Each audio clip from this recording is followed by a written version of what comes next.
So if the Electoral Commission INEC is to be believed, electoral reform is back on the agenda, and such changes should be expected to be in place before 2027. They are the reforms that will determine the game of thrones between Nigeria's most powerful politicians in 2027, amid the bitter feud and power battles between the opposition and the ruling party.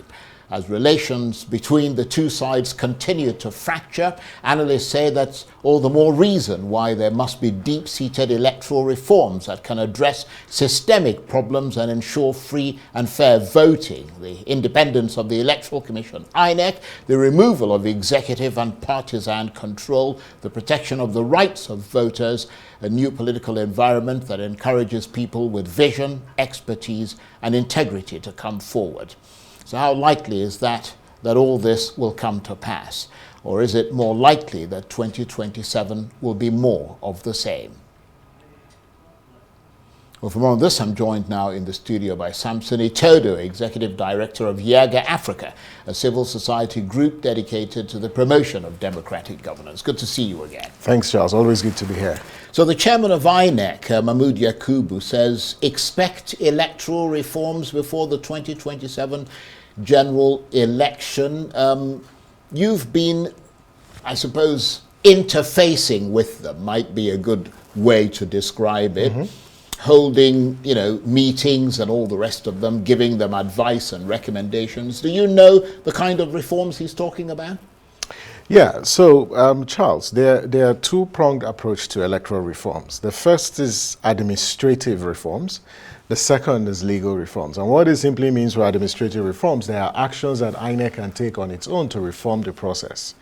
And as part of the whole review of the 2023 elections, there were about 231 recommendations that were harnessed from different stakeholders that were engaged. Including yourselves? Including YIAGA Africa. Now, of those 331, 142 recommendations cut across different issues, and they require actions that INEC can take without necessarily going to the National Assembly for amendments to the law. And what are those? So first, it looks at issues around the structure, of polling units. It looks at the recruitment of ad hoc officials. They need to strengthen and sanitize the process of recruitment. It looks at a range of issues relating to training of INEC officials. It looks at also issues relating to the format of whether ballot papers or even the way polling units are structured. It looks at issues around accessibility of polling units. It looks at INEC internal administrative structure as well. So there are a range of issues that INEC can take. But when you look at the ones that relate to the amendments of the Constitution... but just before we get to that, INEC says it will undertake those reforms. Yes. It now behoves on you and I, and also Nigerians, to focus on those 142 recommendations that INEC said it will take, because it does not require, any action by any external actor, right? So will INEC take those actions ahead of the next elections, in view of the fact that, Charles, as of today, we are 648 days to the 2027 elections. So that's barely a year and about 8 months. You have transition that will happen in INEC in December. So the INEC chairman would leave in December. By September, October next year, 5 other national commissioners will be gone. So there will be transition. And that's why implementing these recommendations is critical for rebuilding trust and confidence in Nigerians who have lost faith and trust in the electoral process. Because does it look like he will start implementing it before he leaves in December? There are about 5 elections before the 2027 elections. Right. There are 2 elections that will be conducted under the current INEC chairman. That's the Anambra elections and the by-elections that we still are waiting the announcement of the dates. Those 2 elections will be conducted under the current INEC chairman. Right. And they have an opportunity to start implementing some of those reforms that do not require legal re-engineering. But in the event the National Assembly meets its target of passing the electoral amendments by July, and if the president assents to it, which he should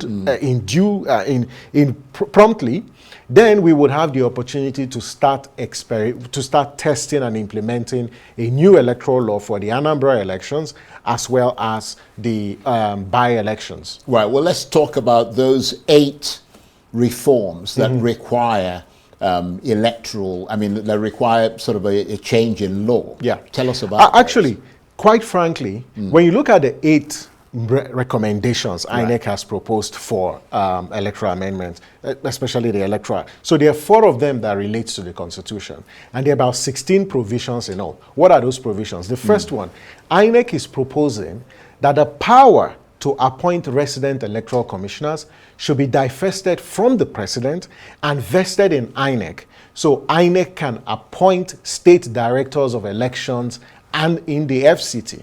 Now that proposal aligns with the citizens' demand as well as Justice Uwais Committee's recommendation, because one of the tools being used by incumbents to capture the Electoral Commission is to assault and incur on its operational independence. In other words, if the president is appointing national commissioners, if he's appointing resident electoral commissioners, the chances that their independence is guaranteed is quite limited. So INEC is proposing that you remove that power from the president. Quite a bold move, and this is the first electoral commission that's actually adopting some of this particular recommendation. The second one relates to early voting. It has to go it through hasn't. The Yeah, of course it has to. Through the National Assembly. We hope that the National Assembly considers it because it's constitutional amendment.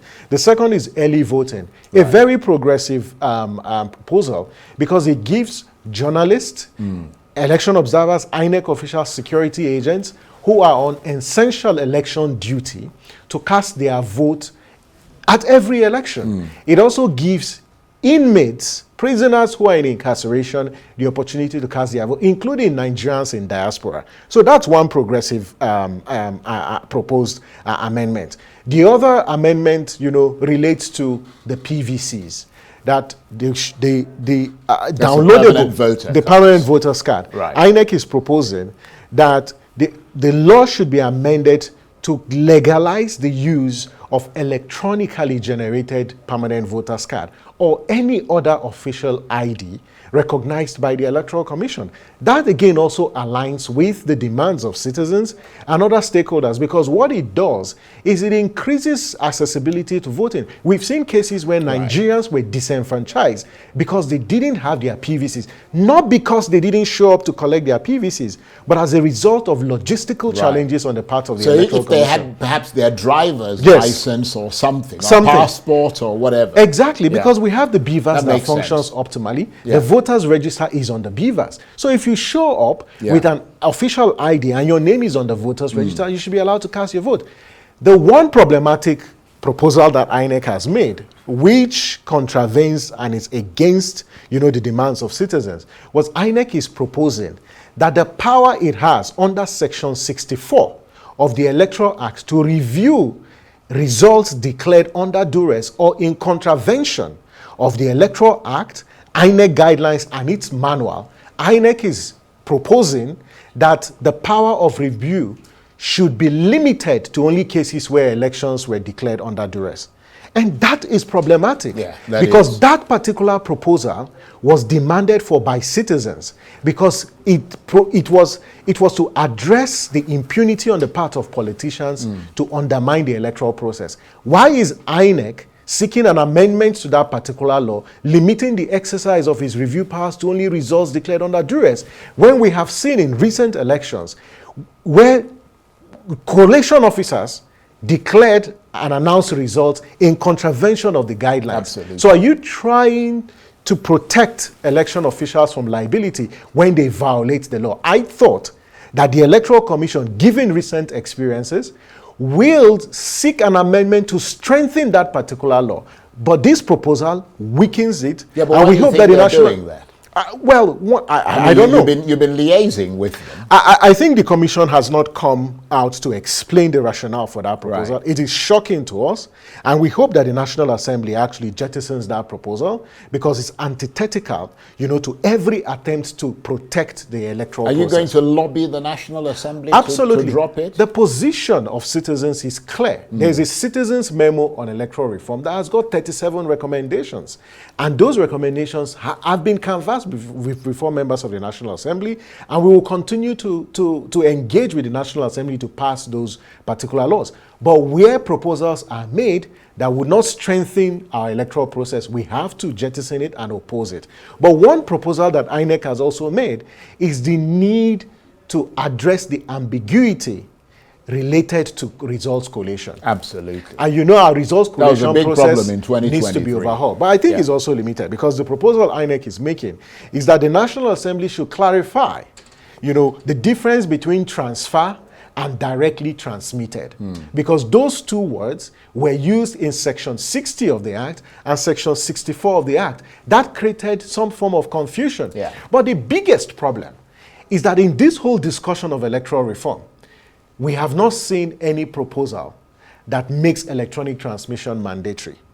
And that is not what citizens have demanded. Citizens have demanded that the National Assembly should legally mandate electronic transmission of results, not as a substitute to the manual process, but that both processes go hand in hand so they can serve as a check. But in the current discussion about electoral amendments, the proposal for electronic transmission of results is not on the table. And I think that it's a missed opportunity. And the actors, the National Assembly members, especially the Joint Committee, who have been doing terrific work, because the entire reform process is actually coming to an end in the next couple of months. They've been doing great work, but that act needs to reflect the desires of Nigerians. And Nigerians have demanded mandatory transmission of results electronically, not as a substitute for the manual process, but that both of them go hand in hand. So the judiciary would not come at the end of the day and say, IREV is not part of the collation process. That's very interesting. And is it possible, given that INEC has not introduced this the way that you'd like to see it introduced, is it possible for the National Assembly to proceed on its own based on perhaps your lobbying or something from citizens and so on? Absolutely.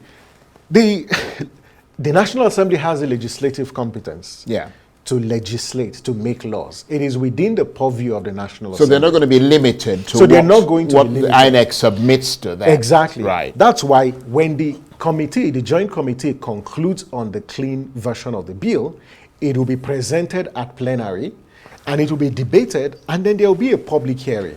And this is where Nigerians need to galvanize and participate in those public hearings and make their demands known to their elected representatives. And that's where we are in the process of this reform. The National Assembly, yes, because INEC is the election management body, it needs to make its own input, but the decision of what goes into the bill at the end of the day rests squarely with those who have been voted to legislate. And in this particular case, being representatives of the people, the preference should be what the people have demanded. And Indeed. the people have demanded electronic transmission of results, and it should be included in the bill.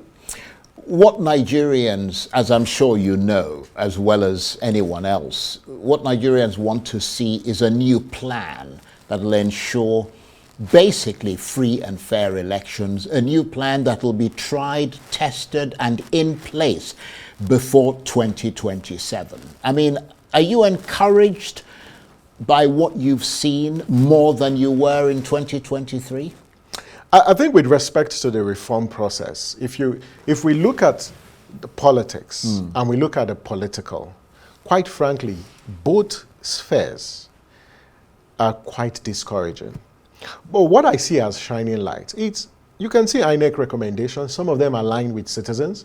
The role that the Joint Committee in the National Assembly have played so far has been really encouraging, and I give it to the leadership of both committees. They've been open, they've been engaging, and some of the issues have been reflected in the current version of the bill that they're currently considering. So it gives me hope.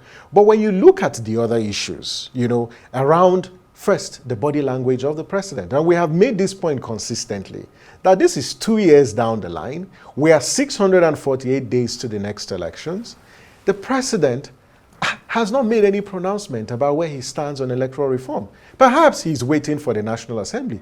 But what we have seen with other presidents is they have made indication about where they stand on issues around reform. And that kind of gives a sense of direction. Exactly. Yeah. But yes, the National Assembly is performing its own function. We hope when they conclude on this bill and it is passed and it goes to the president for assent, it would not experience any delay. They will proceed to assent to it. It's not when the National Assembly transmits the bill, that's when they start having those conversations. That's one. The second point is when you look across the political sphere, you clearly see that it appears the actors do not have respect even for the existing rules. It is not yet election time. The law is clear as to the commencement of campaigns. But when you look across, whether it's the city of Abuja or in other parts of them, you look on social media, look at the press, you clearly see, it feels like elections is in a couple of weeks. That is against the law. And so the impunity on the part of the actors is one that's really troubling. And we need to respect the provisions of the law. You look at the role that the political parties are playing, you can clearly see, this whole defection, what you call defection summers, as we see across the country. It really raises question about the health of our political parties. And these are parties that will be fielding candidates in elections. If they lack internal democracy, if they cannot resolve internal tensions, how then can we say they are prepared to present candidates that the people should trust with their votes? Well, that's what elections. I was going to ask you in the context of these reforms and the political environment within the parties. Is there an attempt to open up the space to encourage people with integrity, with vision, to sort of come forward and contest without being forced to go through corrupt party structures or through overbearing political godfathers? Is there some kind of reform process that would make that more accessible to people like that? The only sort of two proposals that address the question is the first one that relates to affirmative action or creating special constituencies for women and persons with disability. Right. That is also one of the proposals INEC has made, which is consistent with the demand for creation of special seats for women. That's first. The second one is independent candidacy, and that's a constitutional amendment bill. It has always passed at the National Assembly. It's when it goes to the states that it faces ill fate. So we hope that in this amendment process, independent candidacy will pass at the National Assembly, it will pass at the state, because what it does is it opens up the space so that when you have political formations that do not have respect, for internal democracy and political inclusion, there is an alternative. And in other climes, there's an alternative platform where citizens can aspire for public office, not the current platforms that we have, that it appears we are criminalizing aspiration because some interests do not align with the interests of the hegemons that manage those platforms. The problem, as I'm sure you know, because I mean you're somebody who's assessed elections for a very long time in Nigeria. Everybody is reminded of 2023. There was so much enthusiasm. Everybody was talking about technology, beavers, the automatic uploading of results which would prevent rigging. But in the end, as far as a lot of people are concerned, it all came to naught. So Nigerians would be forgiven if they take all of this with a pinch of salt. Absolutely, they will be forgiven. But we're having this conversation about electoral integrity, about the fact that there's been manipulation of the process because technology was introduced. Without the IREV, without the beavers, we couldn't have known the extent of manipulation that takes place in our electoral process. So these tools are actually game changers. Unfortunately, unfortunately, they didn't deliver on their outcomes. Right. Does not mean we should lose trust and faith in them. Because those technologies are technologies. And we constantly say, for those of us who work on electoral technologies, that it is dangerous for a country to surrender its elections and its democracy to algorithms, to machines. Democracy about humans. So the human element is really critical. If you have a compromised individual managing a particular technological device used in election, the product you would have is a compromised outcome. This is why the whole discussion about the people who manage our elections and their integrity should not be taken with levity. Yeah. Those who go into INEC must be individuals with impeccable character, with competence, and the credibility. INEC must be independent. And INEC has to be independent. Yeah. And that's why Nigerians are clamoring for a new INEC. If you want to repose confidence on Nigerians, it begins with a fundamental reform of INEC, beginning with its appointment process, with its financial autonomy, but also the role that other actors play, like security agencies. Absolutely. And how they interface with the electoral process. Yeah, because obviously security agencies, I mean, all that affects things like voter intimidation, voter suppression, you know, the quick apprehension and prosecution of electoral We're offenders. having this discussion because you have a political class that has no respect for the rules. You have a political class that love power and want to secure power at all costs.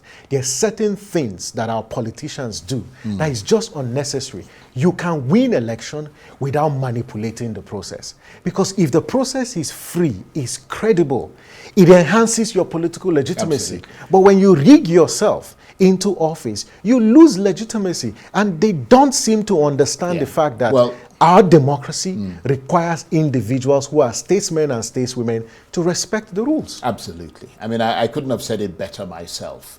We've literally got a minute left. Given all the things that you've said, and we appreciate your assessment, your analysis, your clarity of thought, do you see any way that there'll be a fair voting system before 2027 where the people will actually decide who their leaders will be? I'll be cautiously optimistic. And the only way that can happen is if citizens continue to demand that these reforms are implemented early enough. We don't need to wait until 2026. So it's about citizens. And just calling on the actors, the members of the National Assembly, the President and INEC, that our democracy is too important and central to our survival. That Nigeria is strategically important, not just for West Africa, but across the entire continent. If we get our politics right, the whole of the continent will get its politics right. And that's the singular point that needs to be made with respect to this. It is possible, but it's going to take statesmen who will put public interest over and above parochial, primordial sentiment that seems to be the guiding philosophy of political aspiration in today's Nigeria. Well, Nigerians are richer because they have people like you there. I mean, you are a symbol and a signal, and that's very important. Samson, I want to thank you very much. Thanks, always a delight. Samson Itodo is the Executive Director of YIAGA Africa. It's a civil society group dedicated to the promotion of democratic governance. Thank you very much indeed. Thank you very much.